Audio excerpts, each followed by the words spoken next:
कर्ण ने कृष्ण से पूछा, मेरे जन्म के साथ ही मेरी मां ने मुझे छोड़ दिया था। क्या यह मेरी गलती है कि मैं एक नाजायज संतान के रूप में पैदा हुआ? मुझे द्रोणाचार्य से शिक्षा नहीं मिली क्योंकि मुझे गैर क्षत्रिय माना जाता था। परशुराम ने मुझे पढ़ाया, लेकिन फिर मुझे सब कुछ भूल जाने का शाप दे दिया क्योंकि मैं क्षत्रिय था। मेरे तीर से गलती से एक गाय को चोट लग गई और उसके मालिक ने बिना मेरी किसी गलती के मुझे श्राप दे दिया। द्रौपदी के स्वयंवर में मेरा अपमान हुआ, यहां तक कि कुंती ने भी अपने अन्य पुत्रों को बचाने के लिए ही अंततः मुझे सच बताया। मुझे जो कुछ भी प्राप्त हुआ वह दुर्योधन की दानशीलता से प्राप्त हुआ। तो फिर दुर्योधन का पक्ष लेने में मैं गलत कैसे हूं? कृष्ण उत्तर देते हैं, कर्ण, मेरा जन्म कारागृह में हुआ था। मेरे जन्म से पहले ही मृत्यु मेरा इंतजार कर रही थी। जिस रात मेरा जन्म हुआ, मैं अपने जन्मदाता माता पिता से अलग हो गया था। बचपन से ही तुम तलवारों, रथों का शोर सुनकर बड़े हुए हो।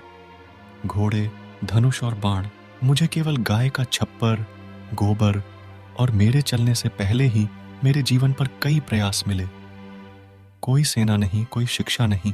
मैं लोगों को यह कहते हुए सुन सकता था कि मैं उनकी सभी समस्याओं का कारण हूं। जब सभी आपकी वीरता की सराहना आपके शिक्षक कर रहे थे, मैंने तो कोई शिक्षा भी प्राप्त नहीं की थी। मैं केवल 16 वर्ष की उम्र में ऋषि सांदीपनि के गुरुकुल में शामिल हो गया। आपकी शादी आपकी पसंद की लड़की से हुई है, अंगराज। मुझे वह लड़की भी नहीं मिली जिससे मैं प्यार करता था, और इसके बजाय मैंने उन लोगों से शादी कर ली जो मुझे चाहते थे या जिन्हें मैंने राक्षसों से बचाया था। जरासंध से बचाने के लिए मुझे अपने पूरे समुदाय को यमुना के किनारे से दूर समुद्र तट पर ले जाना पड़ा।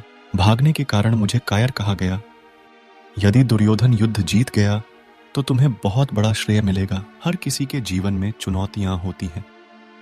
जीवन किसी के लिए भी उचित नहीं है। दुर्योधन के जीवन में भी बहुत अन्याय है और युधिष्ठिर के साथ भी। लेकिन क्या सही धर्म है, यह आपके दिमाग, विवेक को पता है। इससे कोई फर्क नहीं पड़ता कि हमारे साथ कितनी नाइंसाफी हुई, कितनी बार हमें अपमानित किया गया, कितनी बार हमें वह नहीं दिया गया जो हमें देना था। महत्वपूर्ण यह है कि आपने उस पल कैसी प्रतिक्रिया दी। जीवन की अनुचितता आपको अधर्म के गलत रास्ते पर चलने का अधिकार नहीं देती।